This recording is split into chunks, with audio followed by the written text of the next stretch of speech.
Do you know the story of a nobleman who abandoned wealth, influence, and worldly security to place his entire life in the hands of divine providence? He lived during one of the most troubled periods in the history of the Church, when corruption, war, poverty, and religious division threatened the faith of countless souls. Yet instead of attacking the Church from the outside, he chose to renew her from within through prayer, holiness, charity, and the example of a priesthood completely devoted to Christ. This is the story of Saint Cajetan of Thiene, founder of the Theatine Order and apostle of Divine Providence. Before beginning, drop an amen in the comments if you believe that God never abandons those who trust in him. Like the video and subscribe to continue discovering the extraordinary lives of the saints. Chapter 1. A noble child formed by faith. Cajetan was born in October 1480 in Vicenza, a prosperous city of the Republic of Venice in northern Italy. He belonged to the noble family of Thiene, whose name carried influence, privilege, and social distinction. Yet the world into which he was born was far from peaceful. Renaissance Italy was filled with political rivalries, wars between powerful families, and struggles for control among princes, republics, and foreign armies. His father, Gaspar of Thiene, was a respected nobleman and military officer. Tragically, he died while Cajetan was still very young. The loss left the child without the earthly guidance of a father, but it also placed him more deeply under the spiritual influence of his mother, Maria Porta, a woman remembered for her strong Catholic faith, charity, and devotion to the Blessed Virgin Mary. Maria understood that noble blood could easily become a source of pride. She therefore taught her sons that true greatness was found not in rank or possessions, but in obedience to God. Their home became a place of prayer, discipline, and generosity. Cajetan learned to recognize the poor not as strangers beneath his social position, but as brothers and sisters in whom Christ himself was present. The young Cajetan grew up surrounded by comfort, yet he was not captivated by luxury. He possessed a quiet and thoughtful character. While other children of his status were being prepared for wealth, political advancement, or military honor, Cajetan seemed drawn towards silence, prayer, and serious study. Those around him noticed both his intelligence and his unusual gentleness. His earliest education included Latin, Christian doctrine, literature, and the skills expected of a young nobleman. But the lessons that marked him most deeply came from his mother's example. She taught him to pray before making decisions, to seek the intercession of the Virgin Mary, and to offer assistance discreetly without seeking praise. Cajetan's childhood did not contain dramatic visions or extraordinary miracles. His vocation was formed quietly, through family prayer, personal discipline, and ordinary acts of charity. God was preparing him not through sudden signs, but through a heart gradually learning to place eternal things above the temporary honors of the world. In the noble house of Thiene, a child was being raised who could have pursued almost any earthly ambition. Instead, he would one day surrender privilege, security, and reputation to become a servant of the poor and an instrument of renewal in the Church. Chapter 2. The Scholar Who Desired Something Greater. As Cajetan entered adulthood, his family sent him to the University of Padua, one of the most distinguished centers of learning in Renaissance Europe. Padua attracted scholars from many nations and was especially renowned for law, philosophy, medicine, and theology. For a young nobleman, studying there opened the way to an influential career in government or the Church. Cajetan devoted himself to both civil and canon law. Civil law governed the affairs of society, while canon law ordered the life of the Church. He studied with remarkable discipline, recognizing that justice was not merely an intellectual system, but a moral responsibility before God. Law, in his eyes, had to protect human dignity and serve the common good. In 1504, he earned a doctorate in both fields. Such an achievement gave him access to positions of power and considerable financial security. His intelligence, education, and noble background could have made him a prominent statesman, judge, or advisor. Yet success did not awaken vanity in him. The more he learned, the more clearly he understood that knowledge was a gift entrusted to him for service. Cajetan became increasingly aware of the contrast between Christian ideals and the behavior of many people who claimed to follow them. Renaissance culture produced magnificent art, architecture, and scholarship, but it was also marked by ambition, moral compromise, and the pursuit of prestige. Even within the church, offices could sometimes be treated as paths to wealth rather than responsibilities of service. Rather than becoming cynical, Cajetan asked what God expected from him. He did not believe the church could be renewed merely through criticism or political pressure. True reform, he gradually realized, had to begin in the human heart. Before correcting others, a reformer had to surrender his own ambitions and allow Christ to transform his life. After completing his studies, Cajetan was appointed to an administrative position in Vicenza. He served responsibly, but public office did not satisfy the deeper longing within him. He wanted to give himself more completely to God, though the exact form of that vocation was not yet clear. His education had prepared him to interpret laws and advise powerful men. God, however, was preparing him for a more demanding task: to remind the church that holiness cannot be imposed by decree. It must be lived, one converted heart at a time. Chapter 3. At the heart of Renaissance Rome.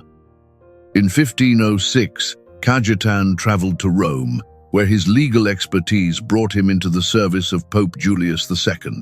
He was appointed a protonotary apostolic, an important position within the papal administration. Suddenly, the young lawyer from Vicenza found himself near the center of authority in the Catholic world. Rome was a city of striking contrasts. Magnificent churches stood beside crowded streets filled with beggars. Splendid liturgies were celebrated, while political rivalries and personal ambition influenced ecclesiastical life. Great works of art were being commissioned, yet many Christians were calling for deeper spiritual renewal.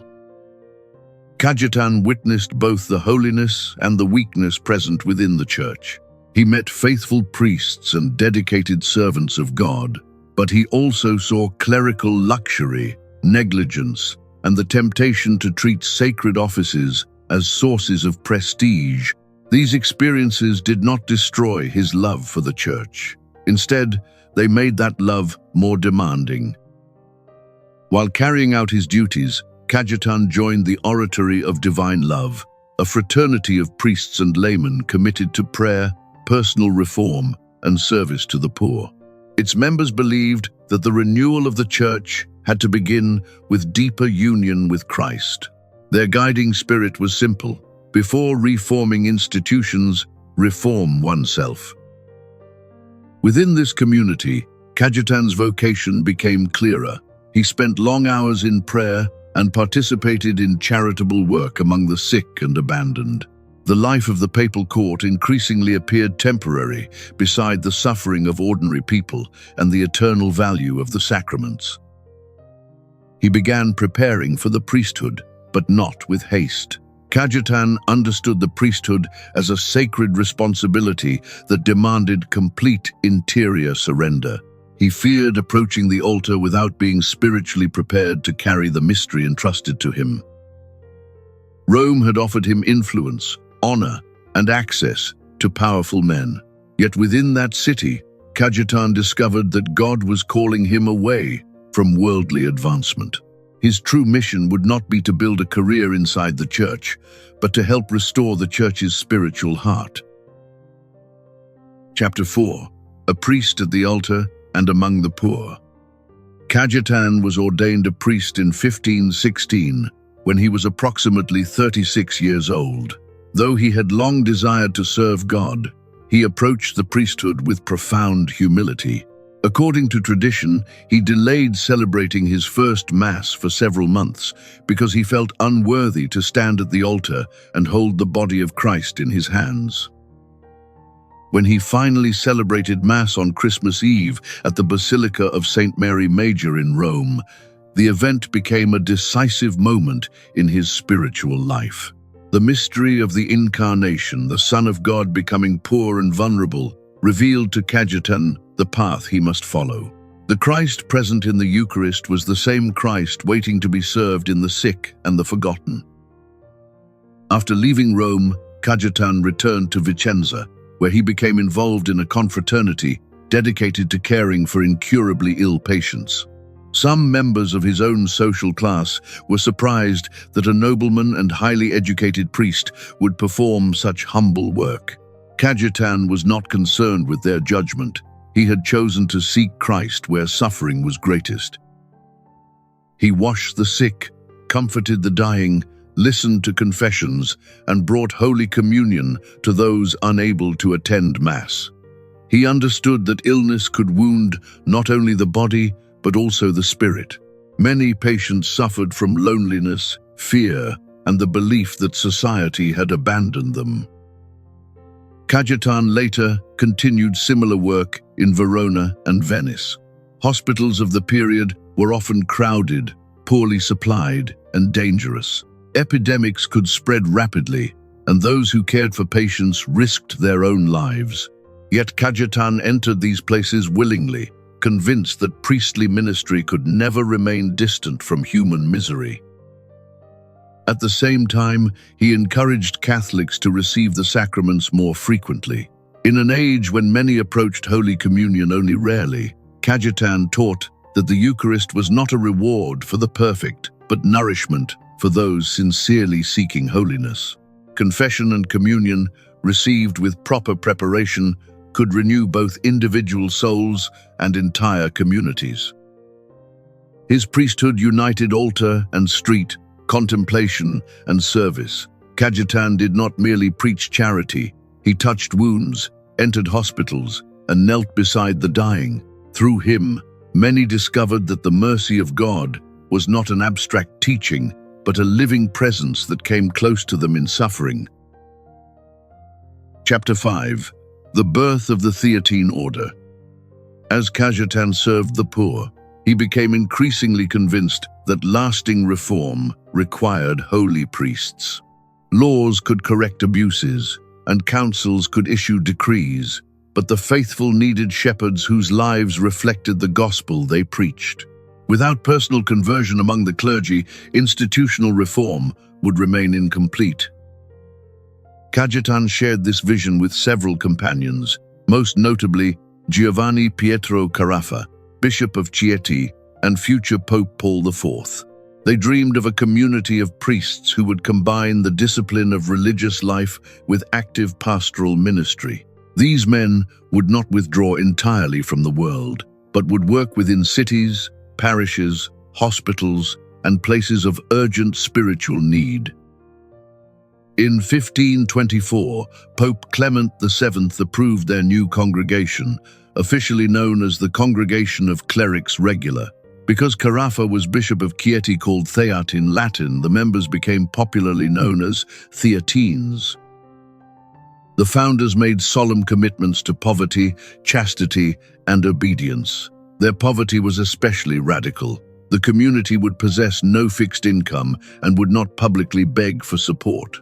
Instead, the brothers would depend quietly upon divine providence, accepting whatever God moved the faithful to provide. This decision was not an irresponsible rejection of practical needs. It was intended as a visible protest against clerical greed and excessive dependence on wealth. Cajetan wanted the Theatines to show that the mission of the Church rests ultimately upon God, not upon political protection, accumulated property, or financial power. The daily life of the order centered on the celebration of Mass, the liturgy of the hours, meditation, study, preaching, and service. The members were expected to cultivate dignity in worship, fidelity to Catholic doctrine, and generosity toward the poor. They sought to revive the apostolic spirit by becoming priests whose conduct confirmed their words. Cajetan did not establish the Theatines to create a monument to himself. He wanted a hidden instrument of renewal. The order began with only a few men, limited resources, and no guarantee of success. Yet it carried a bold conviction: a small community completely surrendered to Christ could help renew the entire church. Chapter 6. The Sack of Rome. Only 3 years after the order's foundation, catastrophe descended upon Rome. In May 1527, imperial troops under Emperor Charles V entered the city. Many of the soldiers were unpaid, undisciplined, and filled with resentment. What followed became one of the darkest episodes of the Renaissance: the sack of Rome. Churches were desecrated, homes looted, religious communities attacked, and countless citizens killed or abused. The violence shattered Rome's sense of security. The Theatine house was invaded, and Cajetan and his companions were seized by soldiers who assumed that men connected with the church must possess hidden wealth. The soldiers demanded money. Cajetan explained that the community owned nothing. Their poverty, once chosen freely as an expression of trust, now appeared unbelievable to men accustomed to seeing clerics surrounded by possessions. The brothers were beaten and tortured in an effort to force them to reveal treasures that did not exist. Cajetan endured the abuse without abandoning his faith. He could not buy freedom because he had no money, and he could not protect himself through political influence. The radical dependence on providence that he had preached was now being tested under violence, hunger, and humiliation. Eventually, the Theatines escaped and made their way to Venice. They arrived exhausted and wounded, but the order had survived. The destruction of Rome did not bring their mission to an end. Instead, it revealed that their foundation rested on something stronger than buildings or possessions. In Venice, Cajetan resumed his ministry among the sick and poor. He helped strengthen the local Theatine community and continued promoting reverent worship, frequent reception of the sacraments, and reform among the clergy. He refused to allow suffering to make him bitter toward the church or toward humanity. The sack of Rome showed Cajetan the terrible consequences of political ambition, moral disorder, and violence. Yet it also confirmed the truth that had guided him from the beginning. When earthly security collapses, God remains. Providence does not always prevent suffering, but it sustains the faithful through it. Chapter 7. Naples and a City Divided. In 1533, Cajetan was sent to Naples, one of the largest and most important cities in Europe. Naples possessed splendid churches, wealthy noble families, and a vibrant religious culture. But beneath its beauty lay deep social inequality. Thousands lived in poverty, while powerful families competed for wealth and influence. Cajetan established a Theatine community in the city and immediately began serving both its spiritual and material needs. He preached conversion, encouraged confession and frequent communion, and sought to restore reverence among priests. At the same time, he became closely involved with the poor, whose suffering was often ignored by those in positions of privilege. One serious problem was predatory lending. Poor families who borrowed money could become trapped under crushing interest, losing their homes or livelihoods. Cajetan supported the creation of charitable credit institutions that provided assistance without exploiting those in need. This movement contributed to the development of the institution later known as the Bank of Naples. His charity was never separated from spiritual formation. Cajetan did not believe that giving money alone could heal society. He wanted Christians to rediscover solidarity, honesty, responsibility, and trust in God. The wealthy were called to generosity, while the poor were to be treated with dignity rather than suspicion or contempt. Naples also became a place of conflict for Cajetan. Some influential people resisted his reforms, especially when his preaching challenged luxury, corruption, or injustice. His insistence on clerical discipline and his refusal to flatter the powerful made him uncomfortable to those who preferred religion without conversion. Yet Cajetan did not become harsh or politically aggressive. His reform remained pastoral. He corrected abuses, but he also prayed for those who opposed him. He believed that anger might expose wrongdoing, but only grace could transform the sinner. In Naples, Cajetan became more than the founder of a religious order. He became a father to a wounded city, a priest who challenged the rich, protected the poor, renewed sacramental life, and called everyone to recognize that society could not be healed without conversion to Christ. Chapter 8. Reform before the Council of Trent. The Protestant Reformation had begun in 1517, dividing Western Christianity and exposing deep wounds within the Church. Calls for reform were heard across Europe. Some sought renewal while remaining faithful to Catholic unity. Others rejected papal authority and disputed central doctrines of the faith. Cajetan understood that the Church needed serious reform, but he rejected the idea that renewal required abandoning her doctrine or sacramental life. The Church could acknowledge the sins of her members without denying the truth entrusted to her by Christ. Reform meant returning more faithfully to the gospel, not creating a new faith. Long before the Council of Trent formally opened in 1545, the Theatines were already living many of the reforms the Council would later promote. They emphasized priestly discipline, sound theological formation, reverent celebration of the sacraments, faithful preaching, and serious pastoral care. Cajetan himself was not a council father and did not participate directly in the council's long series of sessions. His contribution was more practical and spiritual. Through his life and the community he founded, he demonstrated what a renewed Catholic priesthood could look like. The Theatines helped prepare the atmosphere in which the Catholic Reformation would develop. Their houses became centers of prayer, preaching, and clerical formation. Their example challenged priests to abandon negligence and ambition, while reminding the faithful that holiness remained alive within the Church. Cajetan believed that authentic reform began at the altar and in the confessional. A priest, renewed through prayer, could renew a parish. A parish renewed through the sacraments could transform families. Families living the gospel could influence an entire city.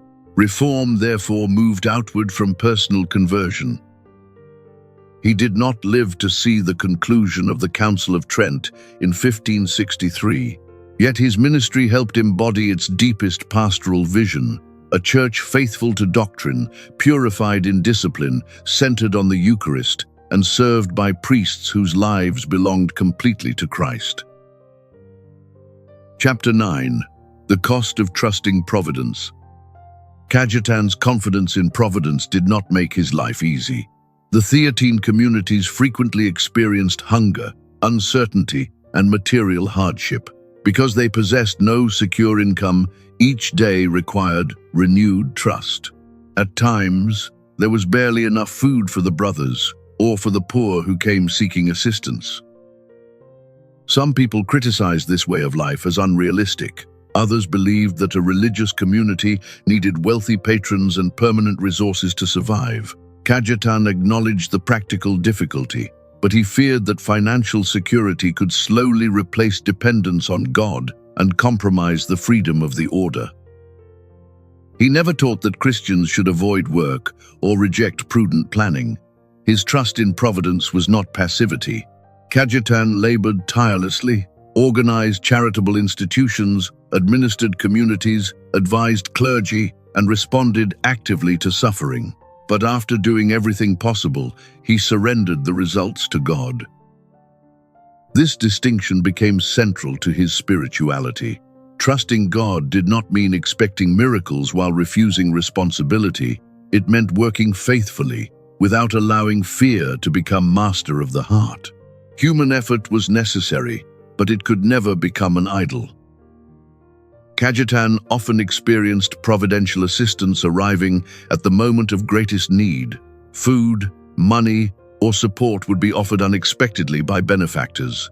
These events strengthened the brothers, though Cajetan warned them not to seek extraordinary signs.